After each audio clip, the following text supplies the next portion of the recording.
మేము అధికారంలోకి వచ్చినాక ప్రతి అక్క చెల్లెమ్మకు ప్రతి ఆడబిడ్డకు న్యాయం చేస్తామంటాం ఒకటి.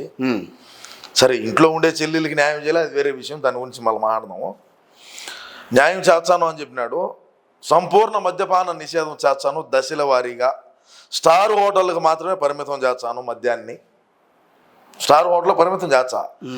స్టార్ హోటల్కి పరిమితం చేసినప్పుడు ఈ సామాన్యుడు పోయి ముందు తాగలేడు కదా అని అక్క చెల్లెమ్మలకు చెప్పినాడు ఆ రోజు. ఎప్పుడు పాదయాత్ర చేసే క్రమంలో ముద్దులు పెట్టి ఒక రకంగా చేసిన క్రమంలో ఇవన్నీ చెప్పుకుంటూ వచ్చినాడు. అదేవిధంగా చూస్తే రంజాన్ తోఫా, సంక్రాంతి కానుక, క్రిస్మస్ కానుకలు ఇట్లాంటివన్నీ కూడా గత ప్రభుత్వాల్లో అందినాయి. ఇప్పుడు ఏ ప్రభుత్వం అందనీలా చేయనీలా.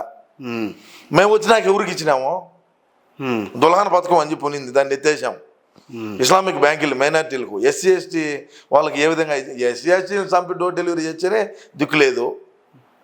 ఇట్లాంటి ఎన్ని చేసి మళ్ళీ లాస్ట్లో అదేంటి మీ జగన్మోహన్ రెడ్డి గారి నా ఎస్సీ, నా ఎస్టీ, నా బీసీ అక్క చెల్లెమ్మలు అని మాట్లాడుతూ ఉంటారు కదా, అందుకే కదా కాదనంటారేంటి? అవునయ్యా, ఇప్పుడు నా ఎస్సీలు అని చెప్పే కదా నా ఎస్సీలనే చంపి డోర్ డెలివరీ చేసింది. నా ఎస్సీలే కదా మాస్కులు అడిగిన దానికి మెంటలోడిగా ముద్రేసి చంపింది, నా ఎస్సీలేనే కదా.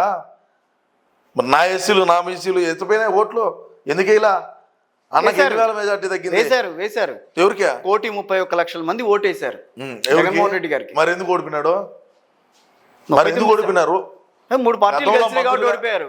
గతంలో మంత్రులుగా పనిచేసినటువంటి వ్యక్తులు ఎవడైనా ఒక్కడు గెలిచాడా? గెలవాల ఒక్కడు కూడా గెలవాలి. దాని అమ్మాయి ఆడిన 2,000 3,000 అంటే ఓకే అనుకోవచ్చు. ఎవడు పట్టినా 20,000కు పైన గాలికి కనపడుకుంటా పోయారు.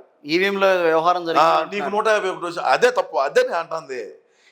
నేను ఇప్పుడు చెప్తాను అదే. మా పార్టీలో వచ్చిన తలనొప్పి ఏంటంటే ఇదే. నువ్వు చేసే సంసారం పక్కనోడు చేసే వ్యభిచారం. నువ్వు చేసే సంసారమే పక్కనోడు చేసే. నీకు 151 వచ్చినప్పుడేమో అదేమో బ్రహ్మాండంగా ఉన్నది ఇవ్వమంటావు. పక్క పార్టీ వాళ్ళకి ఎక్కువ వచ్చినాయి, నాకు 11 వచ్చినాయి, మధ్యలో 5 పోయింది అని చెప్పి నీకు ఆడదాం ఆంధ్ర క్రికెట్కు జట్టుకేమో మనసులు ఇచ్చారని చెప్పి నువ్వు ఈవీఎంలు బాగలేవు అయ్యేదో నేను అది అవన్నీ అవలే మాటలు ఎందుకు? చేసింది లంగా పని, తప్పు ఒప్పుకో, తప్పు జరిగింది 5 ఏళ్ళలో అని చెప్పు. నువ్వు ప్రజల్లోకి నువ్వు మరి పాదయాత్ర చేసేటప్పుడు ఇంటింటికి పోయి ముద్దులు పెట్టి తల మీద చేతులు పెట్టి ఇష్టప్రకారం చేసినావే. ఈ 5 సంవత్సరాలు ఏడైనా సరే నువ్వు ప్రజల్లోకి నువ్వు పోగలిగినావా? నువ్వు ప్రజల్లోకి ఎందుకు పోలేకపోయినావా? ఎందుకు సభలు నిర్వహించారు? ఏం సభలా? 100 మంది పోలీసు వాళ్ళు పెట్టుకొని పరదాపట్లు బార్గేడ్లు షటర్లు వేసి ఎవడైతే అటుపుళ్ళు బండ్లు ఉంటాయో తోపుడు బండ్ల కూడా పక్కన పెట్టి ఇదాన్ని పాలన. హెలికాప్టర్లో పోతా ఉంటే కింద చెట్లతో ఏం పనయా? ప్రజలు ఏమంత ఎర్రే ప్రజాస్వామ్యం ఇది. ఎవడు కూడా అంత ఇదిగా విర్రవీగినోడు ఎవడు గెడ్డెక్కినోడు లేడు. మహానుభావుడు ఎన్టీఆర్ లాంటి ఆయన్నే ఓడించినారు. నువ్వెంత 16 నెలలు జైల్లో చెప్పకూడదు తినొచ్చు వాళ్ళు మన బతుకు.